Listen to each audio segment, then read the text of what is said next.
मित्रों, राम राम। मेरा भारत मेरी बात चैनल पर आपका स्वागत। आज हम बात करेंगे राहुल गांधी की रायबरेली सीट पर जाने की और अमेठी सीट छोड़कर भागने की, क्योंकि सुबह से सोशल मीडिया पर भी एक हैशटैग चल रहा है, भगोड़ा राहुल, राहुल भाग गया, इस तरह की कुछ भी बातें चल रही हैं।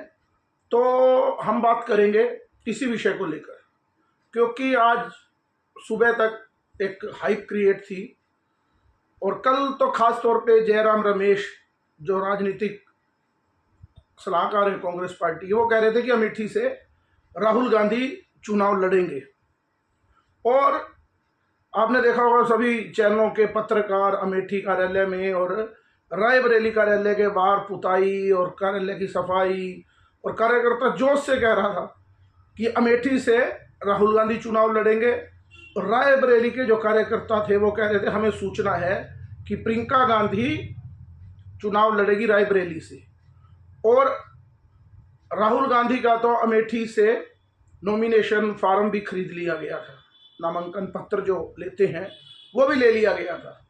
लेकिन कांग्रेस कह रही है कि अपनी एक रणनीति थी। मुझे हैरानी होती है कि यह रणनीति किस प्रकार की थी। मुझे लगता है कि भाई बहन में हो सकता है कि कोई आपस में तय हुआ हो कि चुनाव नहीं लड़ना, किसको, प्रियंका को, और केवल राहुल ही लड़ेगा। आपको याद होगा जो रायबरेली और अमेठी की सीटें हैं वो किसी समय कांग्रेस पार्टी के लिए एक शगुन जैसे होता है, जैसे शगुन मिलता है कि जाओ, एक राज परिवार की हैं, जाओ और आराम से चुनाव लड़ो और जीत जाओ। उसके बाद 5 साल जाने की भी जरूरत नहीं है उस क्षेत्र में। और विकास तो सब लोगों ने अमेठी का देखा ही है। मेरा भी वो क्षेत्र कुछ समय पहले मैं गया था एक बारी, क्या बुरी स्थिति वहाँ रहती थी। तो ये शगुन के रूप में जो सीटें थी, आज वो कांग्रेस के लिए बोझ हो गई, क्योंकि पिछले कई दिनों से ये बात चल रही थी कि अमेठी से चुनाव लड़ेंगे, राहुल गांधी नहीं लड़ेंगे, और कांग्रेस के नेता भी कह रहे थे कि लड़ेंगे, और बहुत बहुत बातें चल रही थी।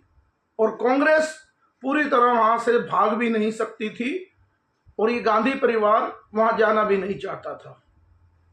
और मोदी जी ने भी कहा था कि 26 तारीख के बाद राहुल गांधी एक सेफ सीट चुनेंगे। और उन्होंने यूपी में जो कांग्रेस की एक ही सीट है, सेफ सीट रह गई थी, क्योंकि पिछली बार अमेठी से चुनाव हार गए थे, वो सीट थी रायबरेली। लेकिन मुझे लगता है कि वो सीट भी अब सेफ नहीं है, लेकिन अभी तो कांग्रेस के लिए एक सेफ सीट थी जिसकी मोदी जी चर्चा कर रहे थे कि वो सेफ सीट चुनाव लड़ेंगे। अब कार्यकर्ता तो बेचारा परेशान हो जाता है, कई बार बड़ी मजबूरी रहती है उसकी, क्योंकि राहुल गांधी बार बार एक बात कहते हैं, डरना नहीं अपने कार्यकर्ताओं को, हम डरेंगे नहीं मोदी से, हम डरेंगे नहीं मोदी से। कार्यकर्ता मित्रों कभी किसी का डरता भी नहीं है। आपको याद होगा जब भाजपा का कोई आधार नहीं था ज़्यादा, तो उनके कार्यकर्ता चाहे 5,000 वोट आते थे, वो बूथ पर और हमेशा लड़ता रहता था। और आज भी आपको ध्यान होगा केरल में सबसे ज़्यादा अगर कार्यकर्ता कहीं भाजपा का काम करता है वो केरल में है, जबकि एक भी सीट वहाँ नहीं आती। मेरे कहने का मतलब कांग्रेस का भी, चाहे वो किसी भी पार्टी का कार्यकर्ता हो, कार्यकर्ता कभी डरता नहीं है, ना भागता है। डरता हमेशा नेता है। वही काम राहुल गांधी ने किया।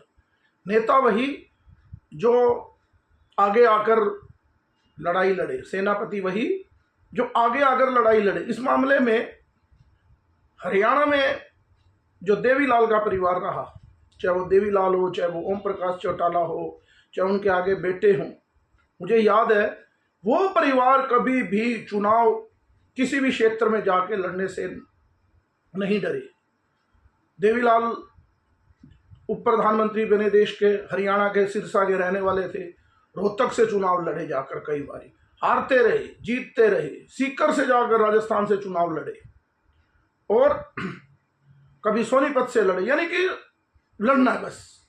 मुझे ध्यान है कि एक बार उनके पोते अजय चौटाला ने कहा कि मुझे भी चुनाव लड़ना है, तो उन्होंने कहा कि अगर चुनाव लड़ना है, अगर एमपी बनना है तो आपको हिसार से चुनाव लड़ लेना चाहिए और आप नेता बन जाएंगे, और अगर नेता बनना है तो आपको भिवानी से जाकर चुनाव लड़ना होगा बंसीलाल के सामने। तो उनके पोते अजय चौटाला ने भी यही किया। ओम प्रकाश चौटाला की जब 2004-05 में बुरी स्थिति हो गई थी हरियाणा में, 9 सीट आई थी केवल, और लग रहा था कि 2009 में भी 2-4-5 सीटें आएंगी, उस समय भी ओम प्रकाश चौटाला ने अपना क्षेत्र छोड़कर सीधा उचाना में चौधरी वीरेंद्र सिंह को टक्कर दी और पूरा जींद जिले से वो कांग्रेस की हवा रुकी और उस समय 31 सीटें चौटाला को मिली। यानी कि मैंने एक उदाहरण दिया कि किस प्रकार से नेता अपना काम करता है, जो अपनी सेना को तैयार करता है। लेकिन राहुल गांधी तो अपने कार्यकर्ताओं को डरने का मना कर करके और खुद डर के अमेठी से भाग गए। अब वो भी चैलेंज कर रही थी स्मृति ईरानी कि आओ अमेठी, और राहुल गांधी ने जब नॉमिनेशन वायनाड से भरा तो कहा था कि मैं वायनाड को ही अपना घर मानता हूं, लेकिन वो घर छोड़कर अब रायबरेली में आए क्योंकि दबाव बहुत था, क्योंकि उत्तर प्रदेश की 80 सीटें हैं, लड़ना वो भी नहीं चाहते थे। 80 सीटें हैं, गठबंधन का भी दबाव है, अगर आप बिल्कुल भाग जाएंगे तो क्या होगा, पूरा जो अखिलेश यादव की पार्टी है उसको भी नुकसान हो रहा था। रणनीति तो ये थी, अगर आपको अमेठी छोड़ना ही था, रणनीति यही कहती थी कि अमेठी की पे तो प्रियंका गांधी चुनाव लड़ती और रायबरेली से राहुल गांधी चुनाव लड़ते, फिर वो भगोड़ा नहीं कहलाए जाते। लेकिन आपने अमेठी बिल्कुल त्याग दी, यानी एक नफरत के रूप में, और काम भी क्या किया, जो रायबरेली में सोनिया गांधी के प्रतिनिधि सांसद के रूप में थे किशोरी लाल शर्मा जी, उनको आपने अमेठी में चुनाव लड़वाया। या तो उनको रायबरेली से ही चुनाव लड़वाते, आप अमेठी से लड़ते। तो ये रणनीतिक चूक इन्होंने की, क्योंकि इस समय कांग्रेस के लिए करो या मरो की बात है, क्योंकि राहुल गांधी खुद कहते हैं कि ये चुनाव आखिरी है, आगे कभी मोदी जी चुनाव नहीं कराएंगे। चुनाव तो कराएंगे या नहीं कराएंगे वो बात का विषय, लेकिन कांग्रेस के लिए तो आखिरी चुनाव जैसा ही था। कुछ लोग कहते हैं कि मोदी जी हैट्रिक के लिए चुनाव लड़ रहे हैं। हैट्रिक तो कांग्रेस की भी होगी, केवल जीत जीत की हैट्रिक नहीं होती। अगर कांग्रेस की बुरी स्थिति रही तो हैट्रिक तो कांग्रेस की भी बुरी स्थिति की लगने वाली है। तो इस समय कांग्रेस को ये फैसला करना चाहिए था। बाकी उनके विचार हैं, क्योंकि वो राजा परिवार है, वो तो हारने वाली सीट पे लड़ना नहीं चाहता, और जिन्होंने उनको हरा दिया उनसे वो नफरत भी करते हैं। तो ये स्थिति उनकी है। लेकिन मुझे लगता है कि रायबरेली और अमेठी से, अमेठी तो लगता है कि जैसा उन्होंने वॉक ओवर ही दे दिया है स्मृति ईरानी को, उस सीट पे तो लगता है चर्चा करना भी बेकार है, क्योंकि पीछे भी स्मृति ईरानी ने 55,000 वोटों से उनको हराया, और आगे आने वाले समय में विधानसभा जो 2022 हुए उसमें भी 2 सीट सपा को मिली, 2 बीजेपी को मिली, कांग्रेस वहां पर कुछ नहीं कर पाई। लेकिन स्थिति रायबरेली में भी आज के दिन वही है। अब हम चर्चा करते हैं रायबरेली में। जब 2009 में चुनाव हुए उस समय कांग्रेस की एक लहर थी, 200 सीट कांग्रेस की आई थी, लहर कहते हैं उसको, जिसमें 200 सीट आई थी, कांग्रेस की 204 या 5। तो उस समय 72% यानी 72% वोट कांग्रेस को मिला। फिर 2014 में अग्रवाल करके उम्मीदवार जब मोदी लहर थी उतारा भाजपा ने, तब सोनिया गांधी को 64% वोट मिला। फिर 2019 में कांग्रेस से छोड़कर आए जो सोनिया गांधी के राइट हैंड गिने जाते थे, दिनेश प्रताप सिंह, उनको भाजपा ने टिकट दिया और वो आए, और 56% वोट कांग्रेस को मिला। जिनको भाजपा ने अभी टिकट दिया है, दिनेश प्रताप सिंह, वो पिछला 2019 का चुनाव भी लड़े थे। देखिए कैसे 72 से 64, 64 से 56, यानी 2 चुनाव में 14 और 19 में 8-8% की गिरावट कांग्रेस की रायबरेली में भी आई, और भाजपा को 2009 में 3% वोट मिला। 3% वोट मिला, 3 या 4% था। 2014 में भाजपा को वहां पर रायबरेली में जब मोदी की लहर थी तो 21% वोट मिला, यानी 17-18% का जंप आया था। 4% वोट था, 17% का जंप आया। फिर उसके बाद भाजपा ने यही दिनेश प्रताप सिंह को टिकट दिया और भाजपा को वहां पर 38% वोट मिला। 21 के बाद 38, फिर 17% का जंप वहां पर आया, यानी कि 2009 में 4% वोट लेकर भाजपा जहां खड़ी थी, 10 साल बाद वहां पर भाजपा 38% वोट लेकर खड़ी हो गई।